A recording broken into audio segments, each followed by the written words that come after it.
Coming up next on 13 ABC, Action News at 5. After the snow comes the rain and warmer temperatures and major concerns about flooding. Live updates straight ahead. A food pantry had to close its doors today because of flooding inside. And we're learning new information about the circumstances surrounding a deadly pedestrian accident on US 23 yesterday. A lot going on weather-wise tonight. We have flood warnings, flood watches, wind advisories, you name it. We'll make sense of all this and have your complete forecast coming up.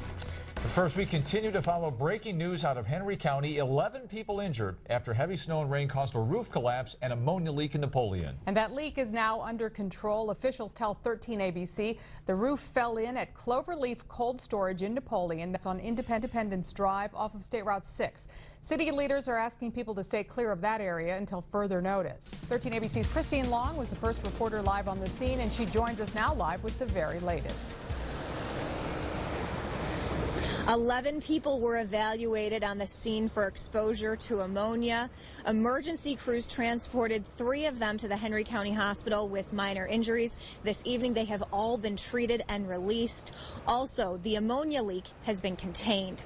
The fire chief here in Napoleon says the heavy snowpack combined with today's rain was too much for the roof over the loading dock here at Cloverleaf Cold Storage. That portion collapsed this afternoon while 40 people were inside the building. Everyone evacuated before fire crews arrived. Now, this facility is essentially a huge refrigerator. The company is a supplier for Campbell's Soup. It stores raw materials, farmers' produce. When the roof collapsed, it broke pipes releasing ammonia, which is used to keep things cold. The chief says it caused a 400-yard plume of ammonia outside, forcing crews to close roads here around the industrial park where routes 6 and 24 meet. But the plume dissipated thanks to a heavy wind from the east. Ammonia is a serious product. Not only is it an asphyxiant, but it's also a combustible gas in the right quantity. So not only could we have lost people due to inhalation problems, but we also could have had a significant fire from the ammonia. We've averted all of that. We do have a significant damage to the building, but we have no lives lost and no one was seriously injured. Emergency crews have left the scene this evening. The company has called in an environmental contractor to clean up the site. Now, coming up on Action News at 5:30, hear from one of those workers who was treated and released from the hospital after working in the loading dock when that roof collapsed. Reporting live from Napoleon, Christine Long, 13 ABC, Action News. Of course, we'll follow developments on that story throughout the evening. And now the weather, the rain, the wind, the lightning, the thunder. A jumble of weather events happening all day long. That ongoing risk of flooding on many people's minds as the rain falls and the snow continues to melt. And we are tracking the very latest on this storm to make sure that you're prepared. We turn now to Chief Meteorologist Jay Burschback in the First Warning Forecast Center. And Jay, what are the major concerns right now? Well, the major concerns right now, Diane, are urban flooding. Not so much in the way of all the area rivers, but it's those neighborhoods, those city streets that have the snow on the sides, nowhere for the water to go as the snow melts into the road, and you have that that large area of standing water, that deep area, which covers up potholes, can grab your tires and make you kind of turn into the bank. So that's the main concern right now, and still tracking the rain on Live Doppler 13,000 HD. After a brief lull, or brief break, that is, or a lull, we're now seeing more showers and perhaps even some building thunderstorms out to our west here into the Bryan area. Temperatures slow to rise. We are above freezing, but that warm front taking its time, now just 41 degrees in Findlay, but we're still thinking here by midnight a surge of warm air comes in, still a chance to hit 50 over the next 5 to 6 hours. Now let's go through the advisories, the warnings, the watches here. There's a flood advisory for the urban areas, Lucas, Wood, and Ottawa counties, that goes until 6:30 for that standing water. For tomorrow, really this is through tomorrow morning, a flood warning there for the counties in green. That includes urban areas and rural areas, so an aerial flood warning. Flood watch still in effect for additional flooding through tomorrow. And once the rain starts to move out, the winds will kick up, that is. A wind advisory in effect for all of us through tomorrow evening. The potential is there for winds to gust near 50 miles per hour. The latest with Predictor coming up. And this potential flooding impacting people across the region. Our team monitoring what's happening right now. 13 ABC's Zach Pitts talked with a food pantry forced to close its doors due to the water seeping in. But first, let's go live to meteorologist Ross Ellett with the conditions over in Oregon. Ross?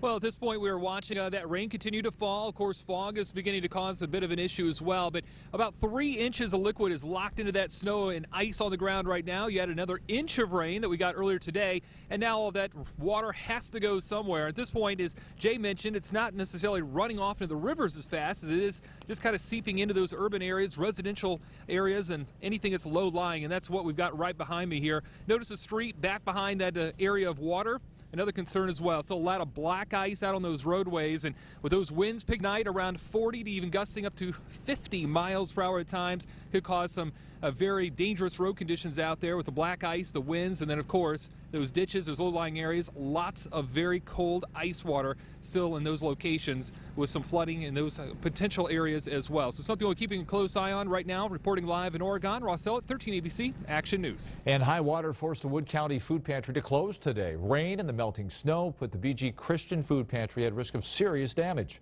Here's 13 ABC's Zach Bitts. Inside this pantry, there's food to help those in need. And today, there's more being delivered. The only problem is all this stands in the way. We have a trailer full of food to unload, but we can't unload it because with all the rain and all the water we've had and the snow melting. Leaders here at the Bowling Green Christian Food Pantry say they've had minor issues of the property flooding before, but this time is by far the worst. As the snow melts and rains continue, a soaking mess is inching closer down into the pantry. Because if it goes in the pantry, we have a lot of food in there that's going to get ruined. Today, weather is forcing the pantry to keep its doors closed. The organization serves up to 300 people a month. Leaders say those people depend on having a place to go for food. We're going to try to get the water pumped off the sidewalk, but underneath the water is ice. And we don't want, one of my volunteers almost fell this morning just going in. And we don't want anybody getting hurt. We don't want any damage, nobody to be put in danger to come and get food. Now, typically, the organization would just have to bring in a truck or a trailer to deliver the food to the pantry, but they're actually afraid to do that in fears of pushing even more water inside the building. For now, the organization is doing what it can to clean the mess Mother Nature is making. But as we all know, she can't be controlled. Leaders say it's likely they'll remain closed tomorrow and Saturday. In Bowling Green, Zach Pitts, 13 ABC Action News. The Ohio Department of Transportation says it has used more than 120,000 tons of salt this winter in Northwest Ohio alone. That's about 64,000 tons in District 2 and 56,000 in District 1. To date, ODOT has spent more than $15 million to remove snow and ice in our area so far. And to see spending and supplies broken down by county, get connected to 13abc.com. The Michigan Department of Transportation says it's used more than 440,000 tons of salt so far. That's about 80% more than what was used at this time last year. MDOT has an $88 million winter budget. The agency says it does expect to spend about $40 million more than that. Stay with 13ABC for continuous coverage of the flood risk. We'll have updates both on air and online at 13abc.com. And following more breaking news tonight, a Bowling Green mother will spend 3 years behind bars in connection with the death of her infant son. Rebecca Steinmiller pleading guilty to child endangering charges back in October. Prosecutors say she failed to tell police about her son's broken arm before he was killed. The 3-month-old died in May of 2012. The baby's father, Ryan Steinmiller, pleaded guilty to involuntary manslaughter and was sentenced to more than 11 years behind bars. Police are still looking for answers in the death of a Holland man. It happened yesterday afternoon at the entrance ramp to US 23 from Monroe Street. 13 ABC's Melissa Veitch has more on the investigation. Melissa. Well, Diane, Sylvania police say that 37-year-old Jeffrey Shirey was hit and killed Wednesday afternoon. He was walking along, they say, US 23 South. Now, investigators say Shirey left Flower Hospital shortly before, where he was a patient for a couple of days. Now, the hospital is confirming that staff at Flower noticed that Shirey was missing and sent out what they call a code brown, dispatching security teams to look for him, following what they say is procedure. They later learned, they say, that he'd been hit and killed on 23 just south of the Monroe Street on-ramp.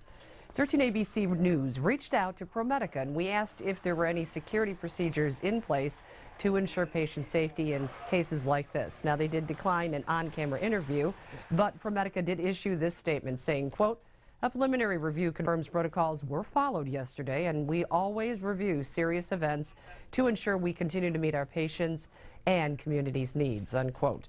Now, it's fair to point out here that people are allowed to walk out of a hospital if they choose. The hospital went on to say, quote, They are extremely saddened by the outcome of yesterday's tragedy. Reporting live, Melissa Veitch, 13 ABC Action News.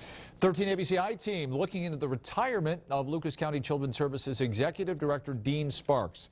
He'll retire at the end of March and be rehired the next day, becoming a so-called double dipper. But Sparks says this is a good thing.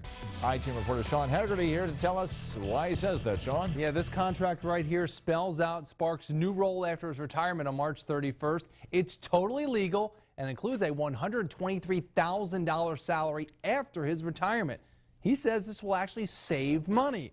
Now, his first time at Children's Services, he said he's proud of the work he's done. Transparency, a quality improvement department, decision-making based on data, good partnerships with courts and mental health centers are just some of the many accomplishments Sparks counts in his 17 years in Lucas County. He's worked 35 years overall in similar agencies. Much has changed. Sparks says the deterioration of families because of drugs, poverty, and crime have changed the family structure, making his agency's work even tougher. Now, with other retirements, Sparks is filling several roles right now and will do that as he works on a transition to a new leader. Sparks' contract as executive director after his retirement will last until August of 2015. It will be a reduced salary. Right now it sits at $133,000 and then it will go to the $123,000. Sparks will also be helping with finances for the agency, which will include a levy at some point. It's basically a matter of when and how much. Sparks says with his double dipping, he is prepared for how people will perceive it. The reality of the fact is, this is a cheaper alternative for the agency to keep me here. So it's really a cost savings for the agency, which I think people can appreciate, but it gets kind of an emotional thing for people to hear about double dippers. And if we could remove the emotion from it, I think people see, yeah, this is not a bad thing. Now, Sparks says his diminished salary and diminished benefits will make up that cost savings to the agency. He says this agreement was made between himself and the board, and it was their decision alone. When asked about whether or not his replacement will be internal or from the outside, he said it is still too early to tell. To see all the details of Sparks' new contract, you can log on right now to 13abc.com. Reporting live, Sean Haggerty, 13 ABC Action News. And Sean, thanks very much. New health care law requires everyone to have health insurance. It also means more people are eligible for Medicaid. And if you can't afford insurance, Medicaid is available, but the question is, how will that be paid for? The federal government will pick up 100% of the cost for the first few years, but Ohio has to pay part of it after that. The 13 ABC I-Team going to the top to get answers on just how it will be funded. We're going to have more treatment for those who are drug addicted to get them off drugs and into work. There's going to be more money available to help the mentally ill so that they can get their lives together and they can be in a position of where they can be successful. Will the money be available to keep the program going, or will this be a crisis in the making? The I-Team investigates tonight at 6 only on 13 ABC Action News. And still ahead here on Action News at 5, TPD goes social. How you can experience a day in the life. Details on the Twitter ride-along coming up. And counting the casualties in Kiev, the death toll rising despite that reported truce. This is 13 ABC Action News with Diane Larson and Lee Conklin. You're days away from live.